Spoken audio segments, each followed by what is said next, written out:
बेटा last class में हमने कैश बुक में पेटी कैश बुक हम लोगों ने पढ़ लिया था।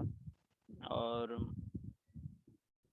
उस चैप्टर में आप लोगों ने क्या पढ़ा है अब तक मुझे थोड़ा बहुत बताएं। आप लोगों ने खुद से कुछ पढ़ा है, नहीं पढ़ा है?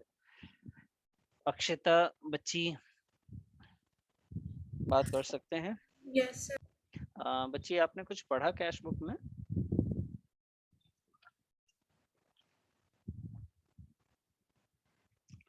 जी बेटा बताइए।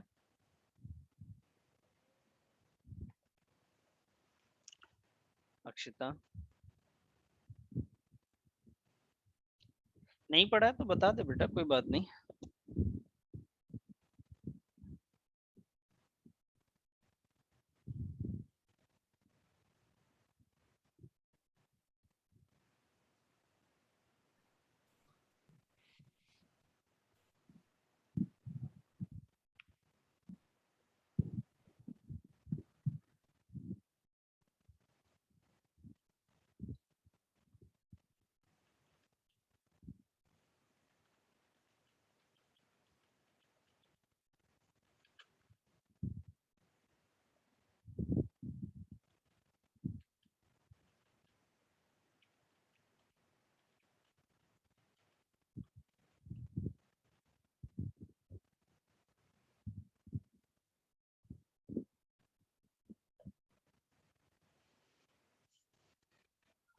जी चेतना,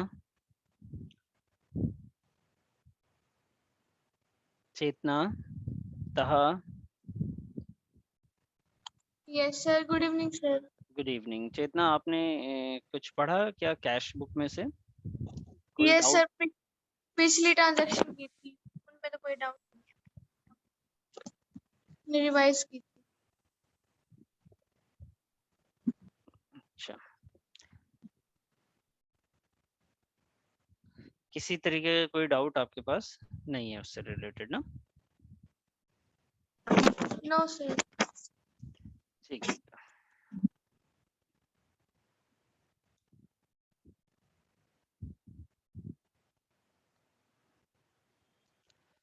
ओके। और तहा आपने कुछ देखा क्या कैश बुक में अब तक? सर डबल कैश बुक तक कर लिया, डबल एंट्री कैश बुक तक कर लिया। ठीक है। Manveer, Manveer yes sir. Sir last class में क्या पढ़ा था हम लोगों ने? सर लास्ट तो कैंसिल हो गई थी। हाँ उससे पहले वाली क्लास बेटा। सर डब तो कर रहे थे, जो क्वेश्चंस थे double cash. Double column cash book के बाद हम लोगों ने ना पेटी कैश बुक वगैरह पढ़ा था उससे पहले क्लास में, है ना? यस सर एंड में सर। जी हाँ ठीक है। अब आज का जो टॉपिक है एक्चुअल में हमारे पास क्या होता है, मैं आपको एक चीज़ बताऊं। प्रोसेस ऑफ अकाउंटिंग के बारे में थोड़ा सा मैं बात करता हूँ, फिर मैं थोड़ा एक्सप्लेन करूंगा आपको। सर हाँ मनवीर। सर ये पेटी कैश बुक फर्स्ट टर्म में है। बिल्कुल बेटा, कैश बुक है तो पेटी कैश बुक है। एक्चुअल में फर्स्ट टर्म जो है ना, आपके हर स्कूल का अपना अपना होता है। उसमें क्या करते हैं, कुछ लोग सिलेबस में रखते हैं, कुछ लोग नहीं रखते। तो ये आपके स्कूल वाले बताएंगे कि आपको क्या देंगे वो एग्जाम में। सबके स्कूल का ओके सिलेबस बिल्कुल अलग है बेटा। हम बात कर रहे हैं कि देखिए, प्रोसेस ऑफ अकाउंटिंग एक बात आपको बताऊं, क्योंकि आपने बहुत सारे अकाउंट अब तक सीख ली हैं। तो प्रोसेस ऑफ अकाउंटिंग को थोड़ा एक्सप्लेन करूंगा मैं, जिससे चैप्टर्स का तरीका आपको समझ में आएगा कहाँ पे क्या था। इसको साथ में नोट भी कीजिएगा। प्रोसेस ऑफ अकाउंटिंग होता क्या है भाई? प्रोसेस का यहाँ पे मतलब है कि अकाउंटिंग में सबसे पहला काम क्या होता है और आखिरी का काम हमारे पास क्या होता है, ये प्रोसेस है। मतलब वहाँ किस तरीके से आगे बढ़ते हैं हम लोग। तो प्रोसेस ऑफ अकाउंटिंग में ना सबसे पहला काम क्या होता है, आइडेंटिफाई करना होता है बेटा। आइडेंटिफाई, ठीक है सर। आइडेंटिफाई क्या करते हैं? Identify financial transactions. ध्यान से समझिएगा, डाउट हो तो बिल्कुल पूछिएगा, झिझक मत कीजिएगा आप। Identifying financial transactions.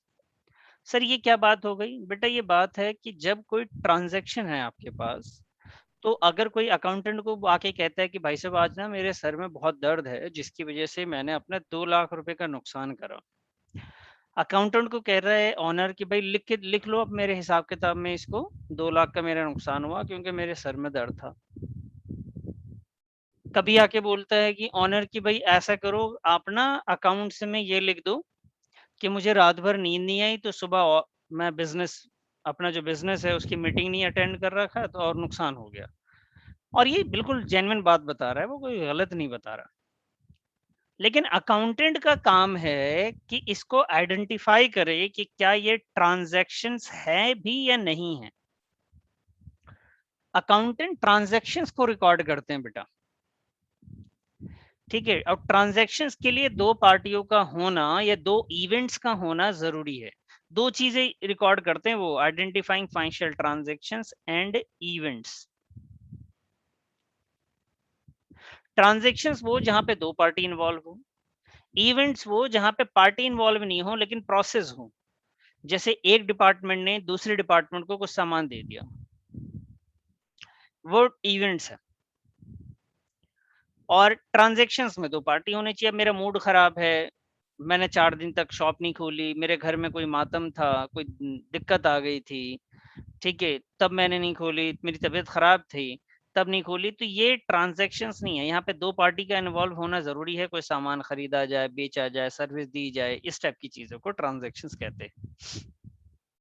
तो अकाउंटेंट का काम है उसके मूड के हिसाब से चेक नहीं करेगा कि भाई इसका मूड कह रहा है कि हाँ लिख दो। वो कहता है कि जी देखो रक्षाबंधन है और सेल बहुत अच्छी होती है और मैं 4 दिन से जा नहीं पा रहा हूँ अपने शॉप पे, तो नुकसान हो गया बेटा, इसको लिख दो। ऐसे नुकसान को हम लोग नहीं लिखेंगे। तो अकाउंटेंट सबसे पहले आइडेंटिफाई करता है कि वो ट्रांजैक्शंस है भी या नहीं। नुकसान हो सकता है भाई, आप ये समझ लीजिए कि आपके शहर को लॉकडाउन में बंद कर दिया जाए, तो ऑब्वियस सी बात है बहुत सारे ऐसे दुकानदार होंगे जिनका नुकसान होगा, लेकिन उसको अकाउंटिंग में नहीं डाल सकते उस नुकसान को, ठीक है। तो पहले आइडेंटिफाई करता है, जब पता लग जाता है कि हाँ जी ट्रांजैक्शन हुआ है, लेन देन तो हुआ ही है, तो उसके बाद ना अकाउंटेंट का काम होता है उसे मेजर करना, measuring them into money terms. Accountant का काम है कि भैया उसको ना मेजर करे कि जो ट्रांजैक्शन है वो उसका प्रूफ है क्या। सामान खरीदा है तो अब ऑनर से बोलेगा सर आप बिल दे दीजिए, बेचा है तो उसे बोलेंगे जी आप उसका बिल दे दीजिए, आपने कोई रेंट पे किया, सैलरी पे की है, कोई इलेक्ट्रिसिटी बिल आपने दिया, मोबाइल फोन का बिल पे किया है, तो उसका कुछ ना कुछ तो आपके पास प्रूफ होगा। और उस प्रूफ से हम यह पता लगा लेंगे वो कितने रुपए का ट्रांजेक्शन हुआ था। कोई कहता है जी 5 मीटर मैंने कपड़े खरीदे हैं, कोई कहता है 5 फीट का जो है मैंने कोई लकड़ी का टुकड़ा खरीद लिया है, कोई कह रहा है 50 गज का मैंने प्लॉट खरीद लिया है। तो भाई वो गज में है, कोई मीटर में है, कोई फिट में है, तो अकाउंटेंट का ये जानना जरूरी है। मीटर से, फिट से, इन सबसे नहीं होगा, उसे मेजर करना पड़ेगा किसमें, मनी टर्म्स में। वो कितने लाख रुपए का, कितने हजार रुपए का, कितने रुपए का ट्रांजेक्शन हुआ। तो ये 2 काम अकाउंटेंट को करना चाहिए, वो बिना सोचे समझे नहीं लिख देना चाहिए। ये 2 प्रोसेस ऑफ अकाउंटिंग की बात हो गई। तीसरा क्या है सर प्रोसेस ऑफ अकाउंटिंग में? बेटा तीसरा जो है ना प्रोसेस ऑफ अकाउंटिंग का तरीका ये है कि हम उसे क्या करते हैं, रिकॉर्ड करते हैं। Recording, recording in the books, in the books of accounts. Accounts में इसको रिकॉर्ड करते हैं। सर ये बुक्स ऑफ अकाउंट्स है क्या, किसमें आप रिकॉर्ड करते हो? तो रिकॉर्डिंग के लिए आपको बोला गया कि इसको आप रिकॉर्ड कीजिए। कहाँ रिकॉर्ड करेंगे? इसको आप जर्नल बनाइए, ठीक है जी। आप रिकॉर्ड करेंगे, कहाँ रिकॉर्ड करेंगे? जर्नल बनाएंगे। उसके बाद इसका आप लेजर बनाइए, उसके बाद इसका आप ट्रायल बैलेंस बनाएं, फिर इसके बाद इसके लिए फाइनल अकाउंट्स बनाइए। ध्यान से समझिएगा बेटा, बहुत इंपॉर्टेंट पॉइंट हम लोग सीख रहे हैं। पहली बात हुई कि हम ये ट्रांजैक्शंस हुए भी हैं या नहीं हुए हैं। दूसरी बात हुई कि कितने रुपए के हुए हैं। तीसरी बात है कि भाई चलो उसको लिख लेते हैं। कहाँ पे लिखें भाई? पहले जर्नल में लिखेंगे उसी ट्रांजैक्शन को, फिर उसी को लेजर में भी लिखेंगे, फिर उसी का ट्रायल बैलेंस भी लिखेंगे, फिर उसी को फाइनल अकाउंट में भी बनाएंगे। ये प्रोसेस ऑफ अकाउंटिंग का पार्ट है। ये है दूसरा। एक और ऑप्शन है भाई रिकॉर्डिंग का। एक रिकॉर्डिंग का ये ऑप्शन है, दूसरा है पहले रिकॉर्ड करना है कहाँ जी? Subsidiary books. Subsidiary books. Sir ये सब्सिडियरी बुक्स जो होते हैं उसमें रिकॉर्ड कर दीजिए, और उसके बाद आप क्या करना है आपको? उसके बाद आप उसका लेजर बनाइए, उसके बाद आप उसका ट्रायल बैलेंस बना लीजिए, और उसके बाद आप उसका फाइनल अकाउंट बना लीजिए। ये तरीका है सर। बताइए। Subsidiary books, ledger, trial balance, final account, journal, ledger, trial balance और फाइनल अकाउंट। या तो आप इस प्रोसेस को फॉलो कीजिए या इस प्रोसेस को फॉलो कीजिए। अगर इसको फॉलो करते हैं तब जर्नल के बाद लेजर, ट्रायल बैलेंस बनाना पड़ेगा। इसको फॉलो करते हैं तो इसमें सर जर्नल नहीं बनाना पड़ेगा, उसके बाद लेजर आ जाएगा। बताइए बेटा मनबीर। सर थर्ड पॉइंट में क्या लिखा हुआ है आपने स्टार्टिंग में? वर्ड दिख आवाज नहीं रहा पूरा। जी सर बोलिए बेटा। थर्ड पॉइंट का फर्स्ट वर्ड नहीं दिख रहा पूरा, क्या लिखा हुआ है आपने वो? थर्ड पॉइंट ना बेटा, yes sir, recording record. In the books of accounts.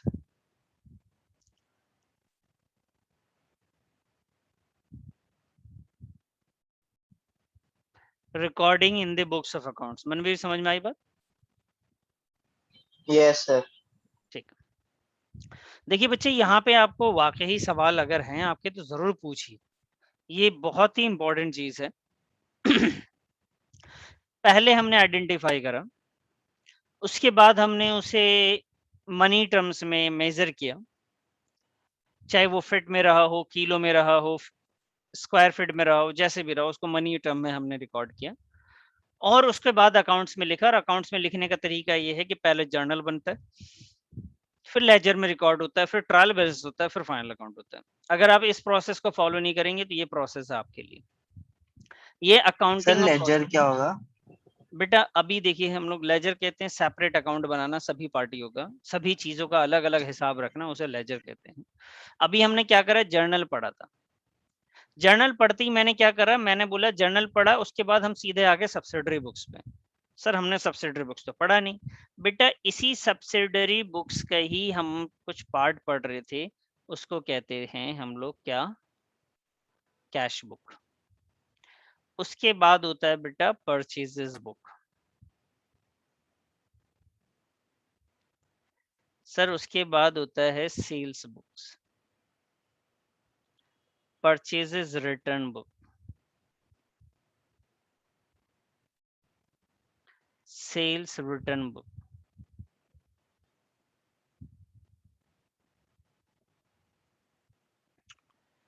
ठीक है जी। Cash book, purchase book, sales book, purchase return book, sales return book, bills receivable book, bills payable book, और फाइनल जर्नल प्रॉपर।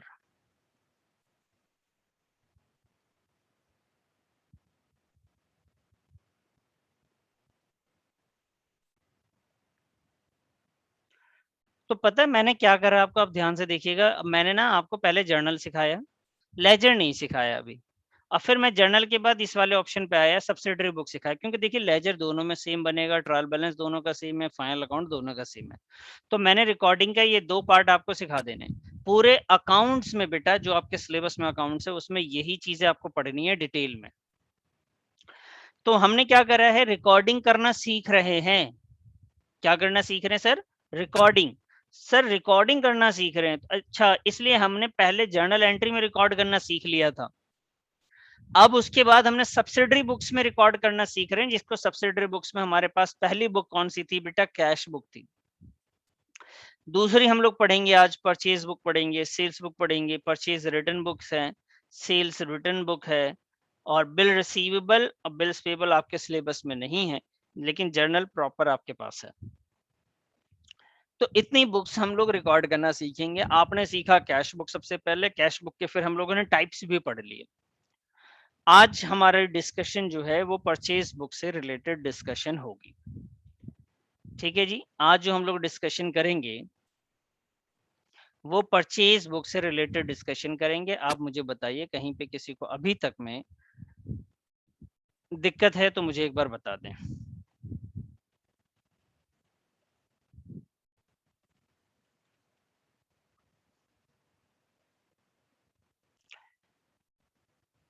हाँ जी।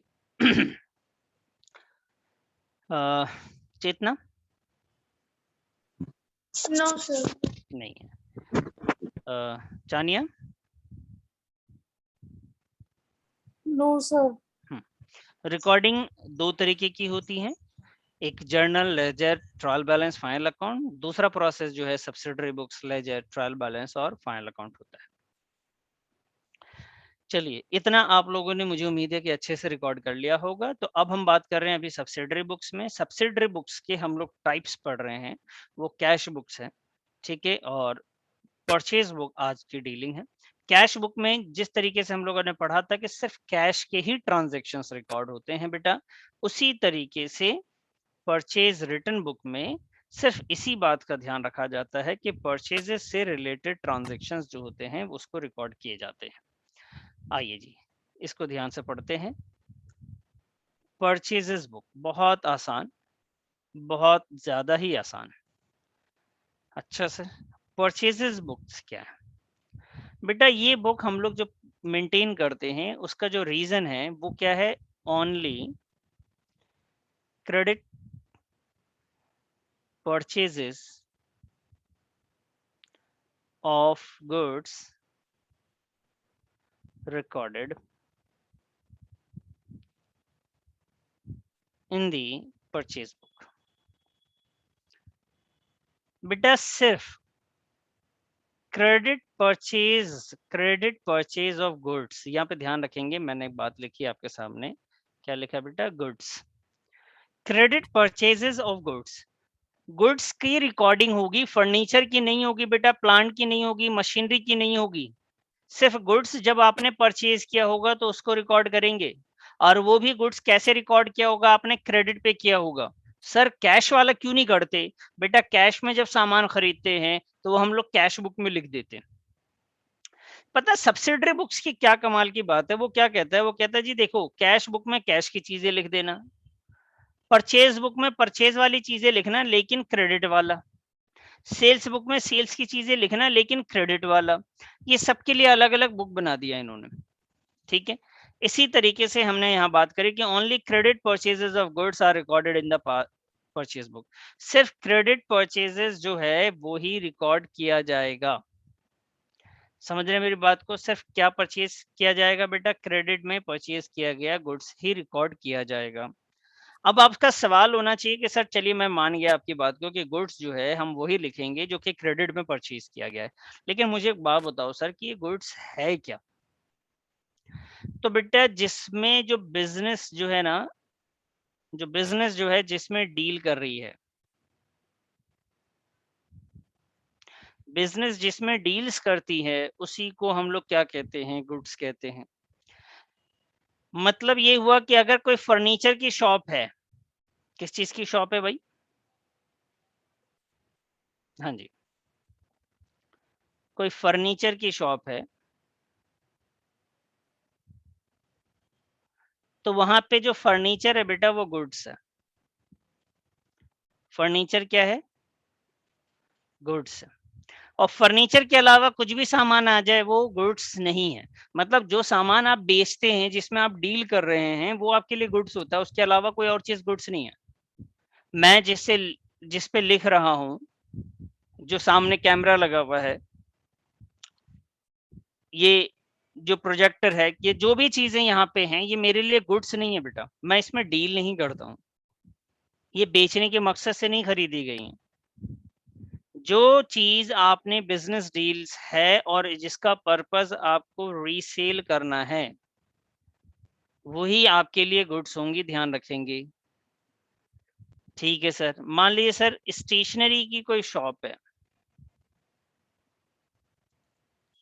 Stationery की shop है और वो ना बुक्स परचेज कर रहा है, तो बेटा ये क्या हो जाएगा, गुड्स। लेकिन यही शॉप जो है फर्नीचर भी लेके आता है, तो बेटा ये गुड्स नहीं है सर। लेकिन यहाँ तो था बेटा, यहाँ इसलिए था क्योंकि फर्नीचर की शॉप थी, यहाँ स्टेशनरी की शॉप है तो ये चलेगा। क्लियर है? तो इसमें सिर्फ क्रेडिट में परचेज किए हुए गुड्स को रिकॉर्ड करना है। किसको रिकॉर्ड करना है सर? गुड्स को रिकॉर्ड करना है। क्वेश्चन में मेंशन होगा कि इस कंपनी का काम क्या है, और उससे आपको अंदाजा लगाना पड़ेगा उसका गुड्स कौन कौन सा होगा। ध्यान रखेंगे, सिर्फ क्रेडिट क्रेडिट क्रेडिट वाला ही हम लोग रिकॉर्ड करेंगे।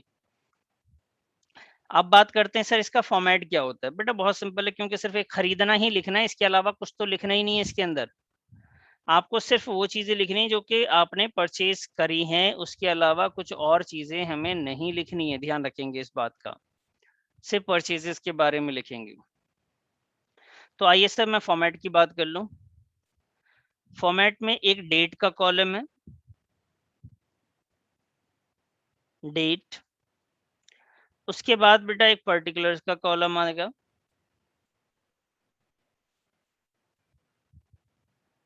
अच्छा सर। उसके बाद बेटा एक इनवॉइस आएगा,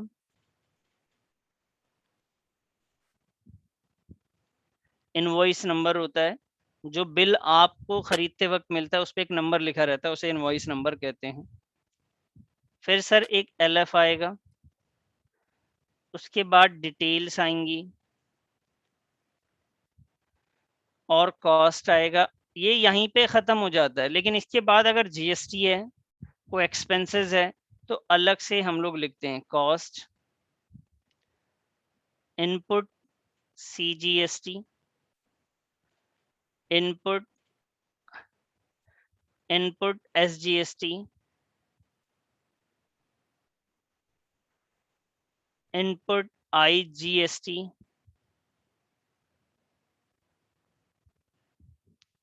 और फाइनली आएगा लास्ट में टोटल। बहुत लंबा चौड़ा फॉर्मेट होता है, अगर टैक्सेस दे रखे हों तब। नहीं दिए हुए हैं तब तो आप बच गए, तब तो बेटा आप बच गए। तो पहले मैंने क्या बताया, डेट। उसके बाद क्या बताया बेटा, पर्टिकुलर्स। फिर क्या आया, invoice number, LF, details, cost, input CGST, input SGST और इनपुट आईजीएसटी, और फाइनली है टोटल। 1 2 3 4 5 6 7 8 9 10। अच्छा, जिसमें आईजीएसटी होगा बेटा उसमें सीजीएसटी एसजीएसटी नहीं होगा, और जिसमें सीजीएसटी होगा, सीजीएसटी एसजीएसटी होगा, उसमें आईजीएसटी नहीं होगा। ठीक है, आईजीएसटी कब लगता है और सीजीएसटी कब होगा?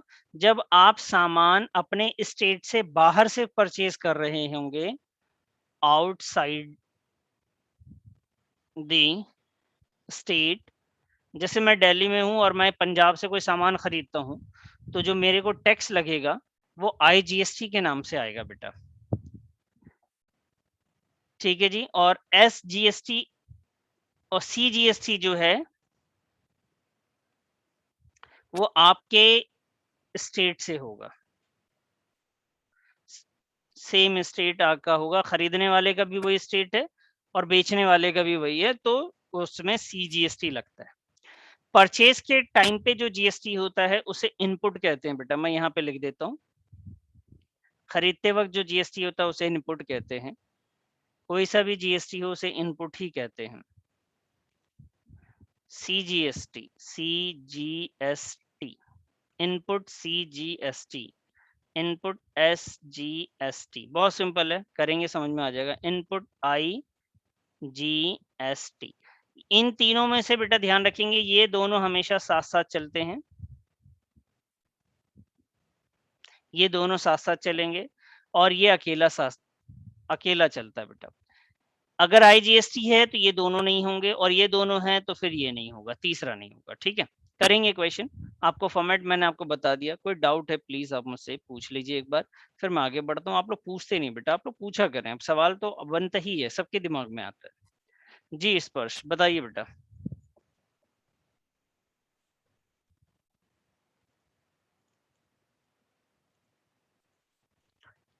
स्पर्श, यस सर। कोई doubt sir? No sir. Manveer कोई डाउट है बेटा? No sir. जी चानिया, अक्षिता, नो सर। कोई डाउट नहीं बेटा।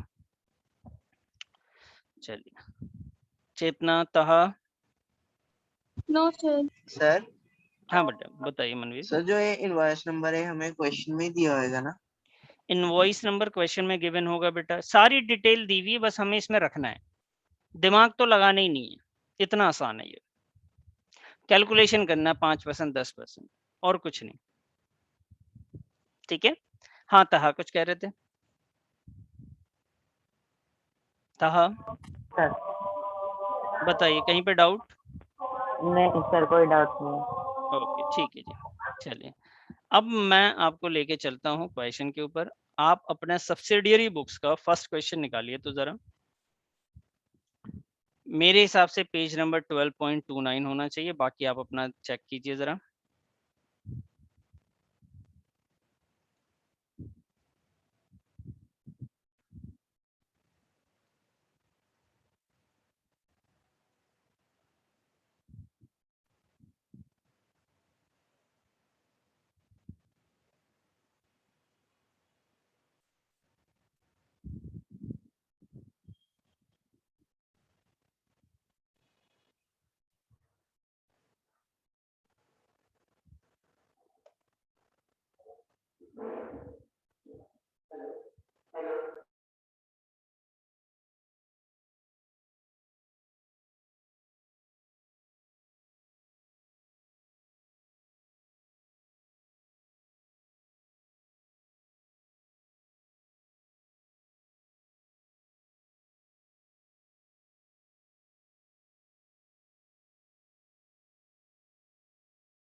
जी बेटा, क्वेश्चन आप लोगों को मिल गया कि नहीं, पहले ये मुझे आप बता दें, कंफर्म कर दें।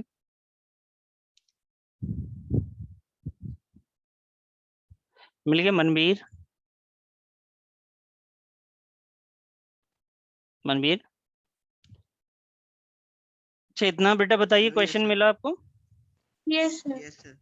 ठीक है, फॉर्मेट मैं बना रहा हूँ आप लोगों को, आप लोगों के लिए, देखिएगा। और फॉर्मेट का तरीका मैं आपको दिखा रहा हूँ, ये देखिए। पहले मैंने ना डेट का कॉलम बनाया है यहाँ पे, डेट, और फिर पर्टिकुलर है बेटा, और उसके बाद इनवॉइस नंबर है, एलएफ है, डिटेल्स है, कॉस्ट है, और कॉस्ट के बाद इनपुट सीजीएसटी, इनपुट एसजीएसटी, और ये हमने लास्ट में लिखना है इनपुट आईजीएसटी, और टोटल लिख देना है यहाँ पे, इनपुट आईजीएसटी। बड़ा है क्वेश्चन, इसलिए प्लीज साथ साथ में करिएगा, और कहीं पे भी डाउट हो बेझिझक पूछेगा। अकाउंट्स आसान बहुत होता है, लेकिन आप अपने दिमाग में रख लेंगे सारी चीजों को, ऐसा पॉसिबल नहीं है, तो पूछा करिए आप। ठीक है, आप सोचेंगे कि भाई नहीं एक ही बार में चीजें समझ में आ जाए, मैं तो नहीं मानता, तो मैं कोशिश करूंगा समझ में आ जाए, लेकिन फिर भी आप पूछा करें अगर डाउट रहे तो। ठीक है सर, आप इतनी जिद कर रहे हैं तो पूछ लिया करेंगे।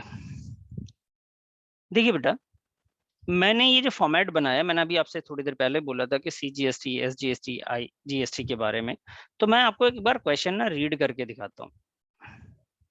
सभी लोगों के पास होगा ये, तो इतना मसला नहीं आएगा।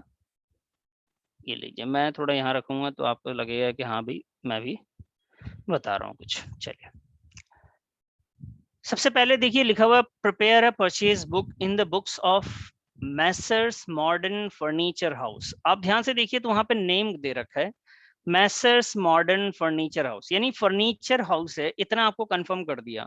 अगर बेटा ये फर्नीचर हाउस है तो इसका मतलब आप ये समझ लीजिए कि फर्नीचर हाउस है, इसका मतलब फर्नीचर जो है ना बेटा, ये इनके लिए क्या हो जाएगा, फर्नीचर इनके लिए गुड्स है, फर्नीचर ही इनके लिए गुड्स है, उसके अलावा कुछ और चीजें गुड्स इसके लिए नहीं आएंगी। ओके सर, उसके बाद उन्होंने बोला लखनऊ उत्तर प्रदेश में ये वाली कंपनी है जिसके हम अकाउंटेंट हैं। तो आप ये सोच लीजिए अगर यूपी में है तो यूपी से अगर कोई सामान खरीद रहे हैं तो वहां पे कौन सी जीएसटी लगेगी, सीजीएसटी, एसजीएसटी लगेगी। और यूपी से अगर बाहर का ट्रेड होगा तो बेटा वहां पे लगने वाला है आईजीएसटी। आगे लिखा है फॉलोइंग ट्रांजेक्शंस, जिसमें सीजीएसटी है 6%, एसजीएसटी है बेटा 6%। ठीक है सर, जून 5 तारीख की बात है, bought from Mohanlal company Kanpur, Kanpur से मोहनलाल से सामान खरीदा इन्होंने। देखिए लिख रखा है बॉट फ्रॉम मोहनलाल, इसका मतलब है कि क्रेडिट पे है। सर ऐसे कैसे पहचाना आपने? बेटा नेम है ना, मैंने आपको याद होगा, मैंने बताया जब भी नेम होता है किसी ट्रांजेक्शन में, इसका मतलब वो क्रेडिट पे है। अच्छा सर, ये मतलब है क्रेडिट पे। तो सर हमने परचेज बुक में यही तो कसम खाई थी कि हर एक चीज को क्रेडिट पे ही लिखेंगे, कैश वाले को नहीं लिखते परचेज बुक में। तो इसका मतलब है ये आएगा, बिल्कुल आएगा। जैसे 20 गोदरेज चेयर्स है, तो चेयर्स तो फर्नीचर के लिए स्टॉक होता है, फर्नीचर हाउस के लिए।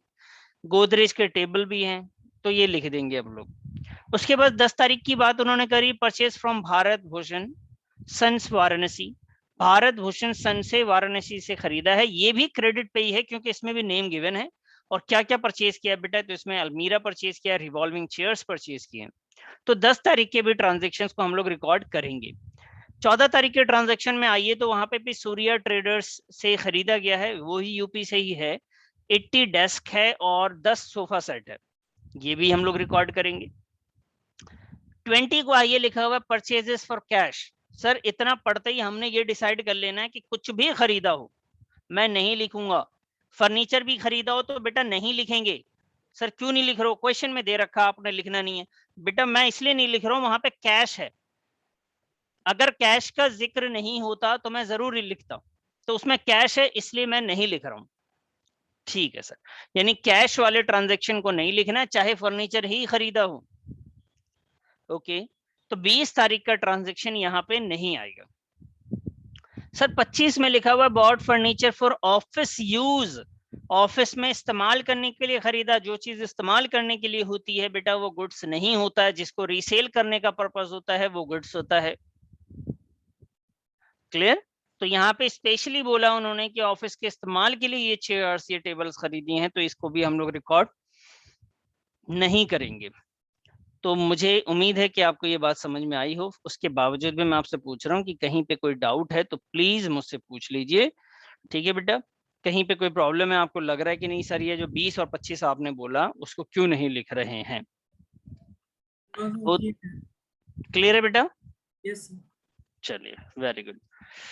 अब आते हैं आगे, जिसमें हम स्टार्ट करते हैं पहले तो लिखना कि कैसे लिखते हैं। 5 तारीख की डेट है, तो बेटा डेट कैसे लिखना है, पर्टिकुलर में कैसे लिखना है, इसको आप अच्छे से देखिए। सबसे पहले हम क्या करेंगे बच्चे,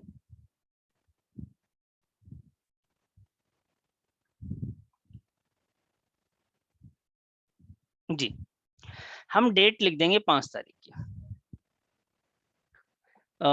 आप एक बार क्वेश्चन में चेक कर लीजिएगा, जैसे ईयर कौन सा है, तो जैसे 2017 है हमने लिख दिया, 5 जून हमने लिख दिया, और यहाँ लिखा हमने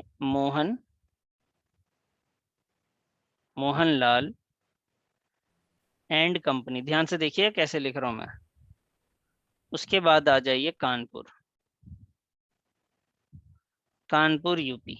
इस तरीके से आपने लिखना है, और पेन से, पेंसिल से एक अंडरलाइन कर देना है, इसे हाईलाइट करना है कि हमने इससे खरीदा। ये तरीका है लिखने का बेटा। फिर क्या करें सर? फिर बहुत सिंपल है, जो क्वेश्चन में दे रखा है, क्वेश्चन में लिखा हुआ बेटा 20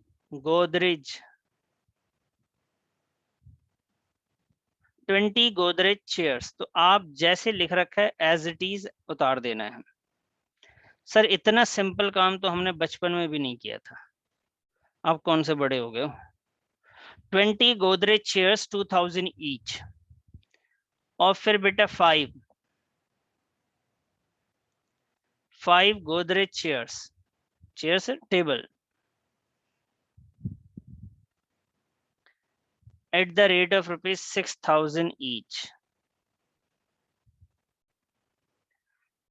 और इसको हमने यहाँ पे डिटेल में लिख देना है। डिटेल में क्या करेंगे, आप इसको सॉल्व करेंगे 2000 इंटू 20, 2000 इंटू 20 करके इसको सॉल्व कर लीजिए।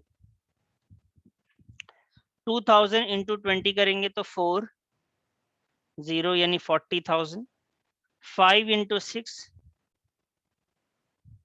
30,000, इसको टोटल कर लिए 70,000। फिर बेटा क्वेश्चन में दे रखा है आपको, देखिए ट्रेड डिस्काउंट, ये ट्रेड डिस्काउंट को आप माइनस कर दीजिए। यही सब काम है बच्चों वाले, बस जैसा है कह रहा है क्वेश्चन करते जाएं।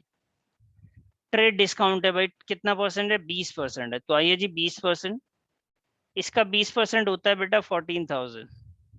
मैंने निकाल लिया, आप भी निकालना चाहे निकाल लीजिए। 70,000 का 20%, तो 6 और 56। अब क्वेश्चन को समझना है कि क्वेश्चन ने बोला था कि सामान जो हम खरीद रहे हैं उस पे ना जीएसटी मांग के चलना है 6%, और 6% सीजीएसटी है, और 6% एसजीएसटी है, और आपने स्टेट से खरीदा है तो सीजीएसटी है 6%। तो आइए जी इसी में ऐड करेंगे, नीचे लिखेंगे input CGST at the rate of 6%, फिर लिखेंगे input CGST at the rate of, C नहीं है सर, एस है, क्या करते हो आप भी बच्चे, गलती हो जाती है। CGST और SGST जो 6% है, 56 का आपको कैलकुलेट करना है।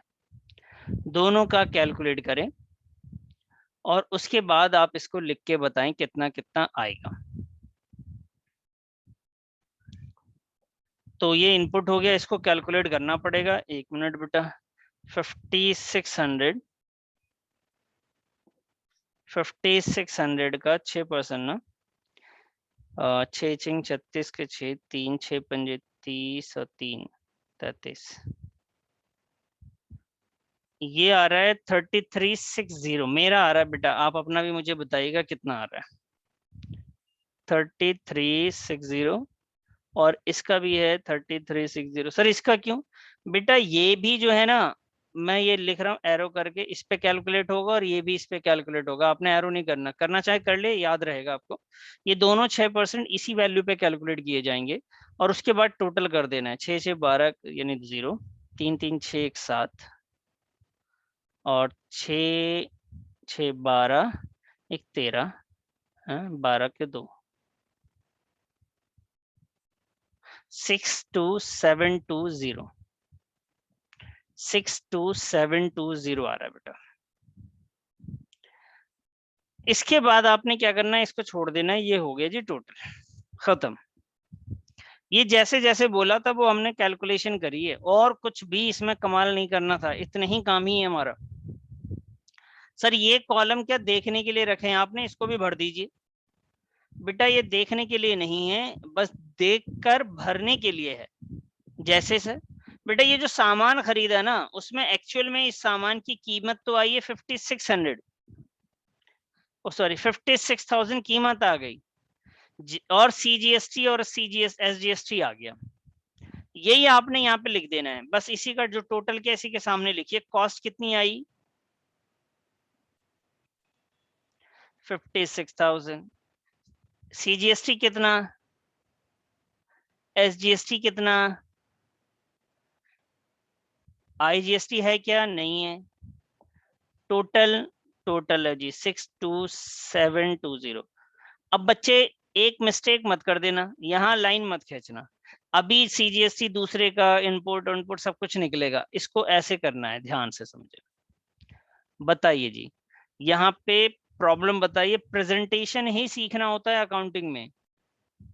Accounting is an art of recording, recording करने का ही जो मेन चीज है ना वो है। बाकी तो सबको ये हिसाब तो हर दुकान में करके देते हैं, जब बिल बनता है तो ऐसे ही लिखते हैं वो लोग। बोलिए बेटा, किसी को कोई प्रॉब्लम है तो प्लीज मुझे बताइए। नो जी सर। स्पर्श, स्पर्श कहीं है इशू कोई? नो सर, क्लियर है। ठीक, क्लियर। तो ये थी बात हमारी 5 तारीख की। अब वापस आते हैं सर 5 के बाद वाले तारीख पे। 5 के बाद है हमारे पास 10, ठीक है सर। 10 तारीख, 10 तारीख में भी भारत भूषण एंड सन से परचेज किया गया है। जिस तरीके से यहाँ पे रिकॉर्ड किया था, बिल्कुल उसी तरीके से हम खूबसूरती से यहाँ पे भी रिकॉर्ड कर देंगे, भारत भूषण। आइए जी, मैं अब क्वेश्चन यहाँ से हटा रहा हूँ। 10 जून, 10 जून को यहाँ लिखेंगे जी भारत भूषण, ठीक है जी। क्या लिखा हमने, भारत भूषण एंड सन्स। कहाँ के हैं साहब, ये है वाराणसी के, वाराणसी यूपी के, यानी सेम स्टेट के हैं। क्या खरीदा इन्होंने, 5 अलमीरा खरीदा है। कितने रुपए का, 12,000 रुपए का एक है। 2 चेयर्स खरीदी हैं रिवॉल्विंग वाली,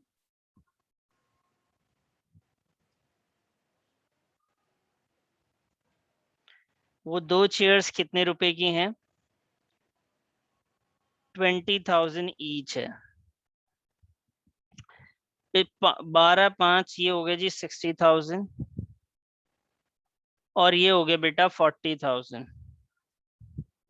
टोटल करा अपन ने तो ये आ गया जी 1 लाख। अब ट्रेड डिस्काउंट अगर है तो माइनस कर दीजिए।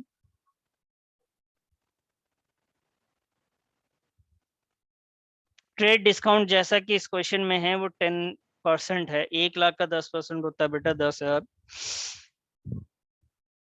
अब ये बच गए भाई 90,000, बहुत सिंपल। अब यूपी से खरीदा था तो बेटा यहाँ पे CGST और SGST लग जाएगा। CGST लगेगा और क्या इस पे कैलकुलेट होगा, SGST होगा। कितना कितना परसेंट भाई, 6% ऐड 6%, इनपुट CGST और 6% इनपुट SGST। 6% 90,000 का 5,400 और इसका भी आया 5,400। फिर उसके बाद आपको इसको क्या करना है सर? सर इसको आपने बोला था टोटल करना है। हाँ बेटा, बिल्कुल सही समझा आपने। इसको उसके बाद हम लोग कर देते हैं टोटल। तो 5-10 हजार ये हो गए, 1,54,000 है सर। क्या कर रहे हो आप? 1,00,000 5-5-10 है ना? हाँ, 1,08,000 रुपये।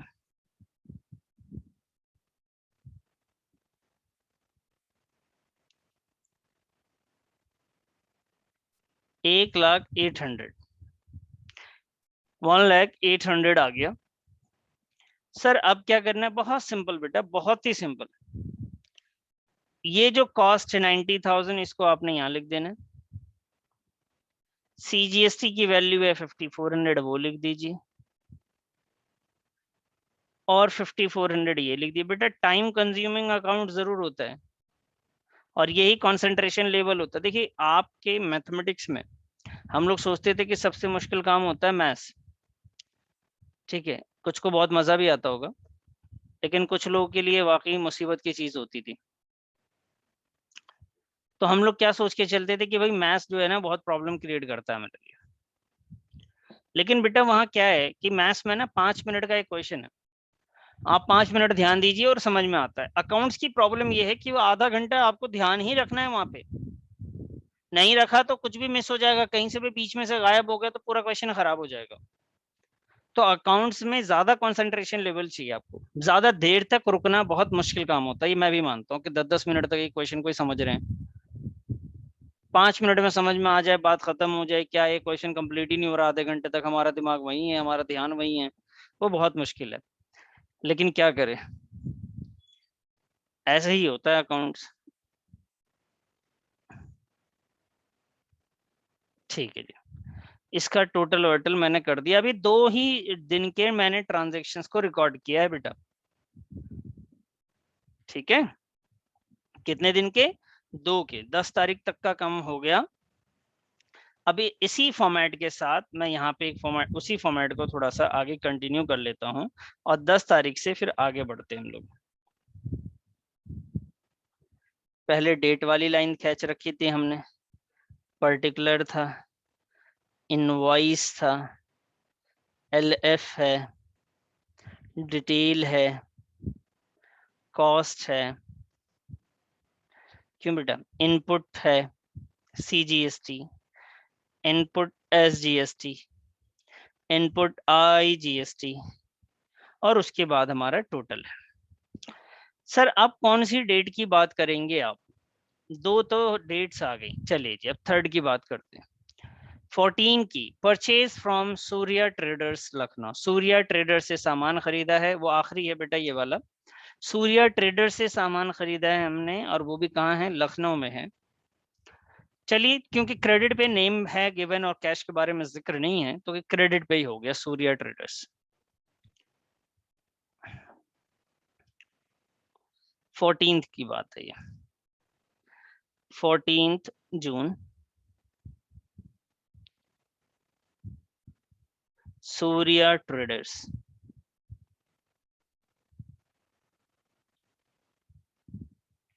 लखनऊ। ठीक है जी, सूर्या ट्रेडर्स का लखनऊ। सामान एक बार चेक करते हैं क्या क्या था। सामान है बेटा 80 desk, 10 sofa set. 80 desk eight the rate of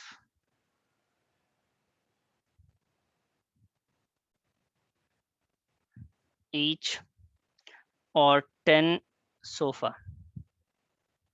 set at the rate of rupees 20,000 each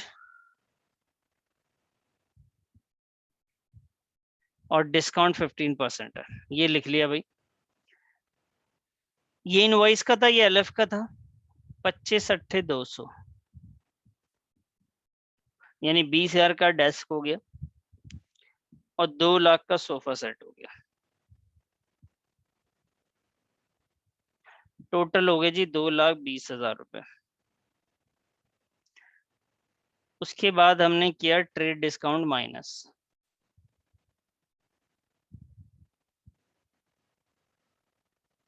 15%। 15% निकालने हैं जी 22,000 के। कितने के निकालने हैं? 22,000 के 15% आपको तैयार करने हैं।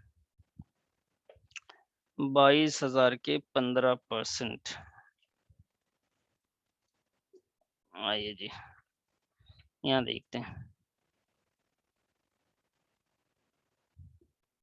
ये कुछ कैलकुलेशन मिस्टेक तो नहीं? 25 अट्ठे 202 और 3 0।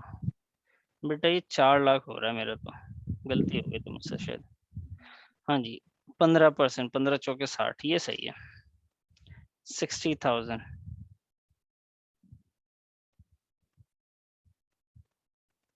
3,40,000 कितना आया बेटा? 3,40,000 आ गया।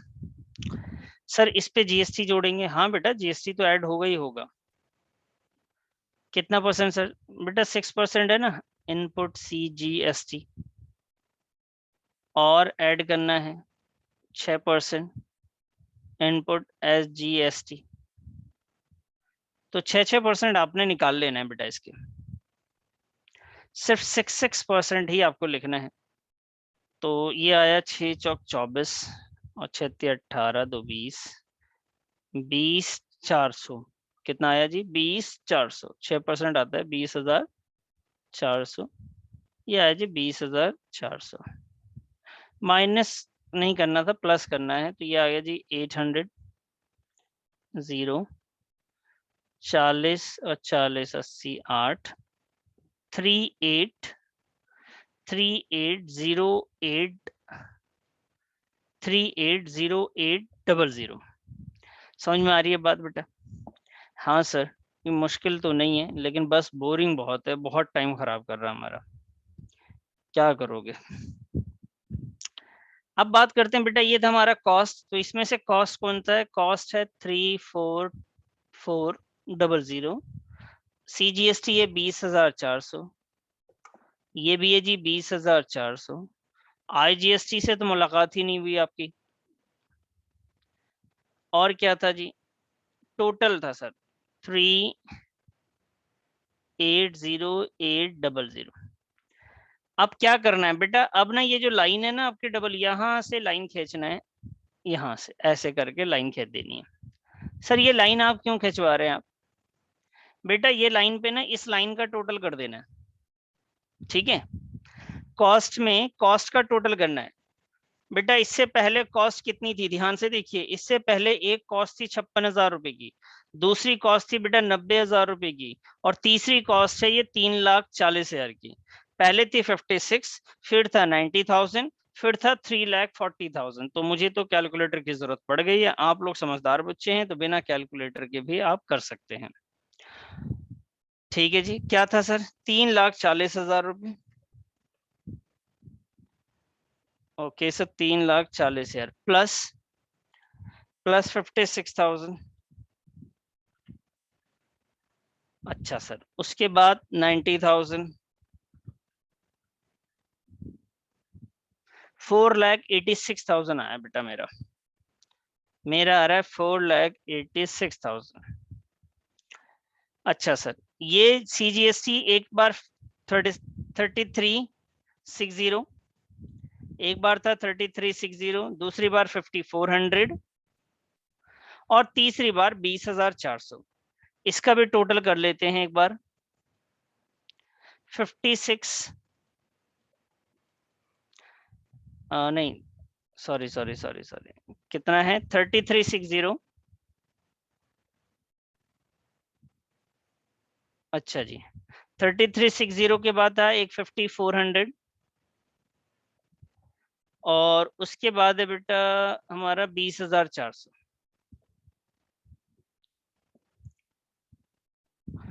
29,160, और सेम इसका भी आएगा, इसमें कोई चेंज नहीं आएगा। IGST तो आपके पास था ही नहीं, और ये जो वैल्यू है टोटल वाली भी वैल्यू को आपको ऐड करना है बेटा। टोटल में जितनी वैल्यूज हैं वो तीनों को ऐड कर देना है। एक बार था आपका 62720 प्लस 10080 10080 सेकेंड टाइम 1008 नहीं 1 क्या था 380800 और 100800 62720 ये तीन चीजें थी। इन तीनों को भी आप टोटल कर लेंगे। ठीक है, इन तीनों का भी टोटल कर लिया। एक इसका टोटल, एक इसका टोटल चाहिए और एक टोटल इसका। तीनों का करने के बाद यहाँ लिख देना बेटा। सर 5,44,320 5,44,320 ऐसा बोला आपने, है ना? यस ठीक, ये हम लोगों ने परचेज बुक को तैयार कर लिया। अब सवाल यहाँ पे है कि सर 2 ट्रांजैक्शन और रह गए हैं, उसको भी कर देते। बेटा उसको ही तो नहीं करना है। सर क्यों नहीं कर रहे, एक बार और समझा दो। बच्चे हम उस ट्रांजैक्शन को इसलिए नहीं कर रहे हैं क्योंकि 20 तारीख में कैश में परचेज किया गया और 25 तारीख में जो फर्नीचर परचेज किए गए वो गुड्स नहीं है। उसका इंटेंशन सेल करने का नहीं, उसका इंटेंशन है उसको यूज करने का। तो वो उसे यूज करेंगे, उसे सेल हम लोग नहीं करेंगे। ये सिंपल सी परचेज बुक थी, कुछ नहीं होता। सारे क्वेश्चन एक ही जैसे होते हैं, कोई दिमाग नहीं लगाना। बस ये 3 बातों का ख्याल रखना है कि क्रेडिट परचेज की चीज को लिखना है, कैश ट्रांजैक्शंस को नहीं लिखना है और गुड्स ही होना चाहिए। इस बात का ख्याल रखें आप। गुड्स का पता चलेगा काम किस चीज का है, बिजनेस है, उससे मालूम चलेगा। जैसे इस क्वेश्चन में ऑफिस यूज लिख दिया था और ऊपर बता दिया गया था मॉडर्न फर्नीचर हाउस है, तो उसी के तरीके से आप इसको करेंगे। बताइए बेटा, किसी को डाउट है? लेंथी है, टाइम लगता है, लेकिन बहुत आसान होता है। इसमें कोई आपको अकाउंट्स का डेबिट क्रेडिट किसी और तरीके की नॉलेज की कोई खास जरूरत इसमें नहीं होती है। बहुत डायरेक्ट क्वेश्चन होते हैं इसमें बेटा। बताइए बेटा, सब कुछ ठीक है, समझ में आया आप लोगों को?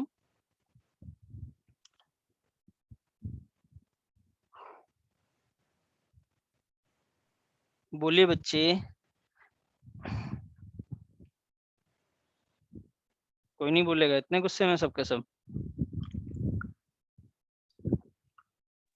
समझ आ गया। Thank you Manbir. तहाक, यस सर। समझ में आया सर? यस सर, आ गया जी। अक्षिता, आपको समझ में आया बेटा? यस जी। चानिया, आपको? Yes sir. तो मुझे उम्मीद है कि आपको इजी भी लगेगा, ये मुश्किल नहीं है। एक बार इस क्वेश्चन को दोबारा खुद से जरूर ट्राई कीजिएगा। आप जब खुद से ट्राई करेंगे तो आपको और आसान लगेगा बेटा, क्योंकि एक बार आप कर चुके हैं। इसमें और क्या हो सकता है, थोड़ा बहुत किस चीज का स्कोप है इस क्वेश्चन में, किस तरह की चीजें चेंज होती हैं, तो मैं आपको थोड़ी सी बात बता दूं। एक मिनट रुकिए, मैं यहाँ से स्लाइड पहले हटा लेता हूँ इसकी। जी, इसमें से क्या होता है, ज्यादा कुछ नहीं होता बेटा। सामान हम खरीदते हैं, उस पे हमें डिस्काउंट मिलता है, हम पे जीएसटी लगाई जाती है और घर तक पहुंचाने की डिलीवरी चार्जेस वगैरह भी इंपोर्ट, जब से हम किसी शहर से मंगवा रहे हैं सामान को, तो वहां पे जो है ट्रांसपोर्टेशन चार्जेस भी लगते हैं। तो बिल बन के तैयार हो जाता है, उसके पास जीएसटी के बाद ट्रांसपोर्टेशन चार्जेस होते हैं, उसको भी फ्रेट वगैरह कहते हैं, इसको कैरेज इनवर्ड फ्रेट, इनको यहाँ पे ऐड कर देते हैं भाड़ा कह के। ठीक है, बस इतना क्वेश्चन में चेंज आएगा, उससे ज्यादा नहीं आएगा। सर उसका क्या करेंगे बेटा? जैसे ऐड किया, ऐड यहाँ पे फ्रेट लिख के यहाँ वैल्यू लिख देंगे, तो एक कॉलम अलग से cost input CGST SGST input के बाद हम यहाँ पे फ्रेट का एक कॉलम और बढ़ा देते हैं। सिंपल होता है, मैं आपको नेक्स्ट क्लास में उसको करके दिखाऊंगा। मुझे उम्मीद है कि आपको जरूर समझ में आएगा, बहुत आसान है।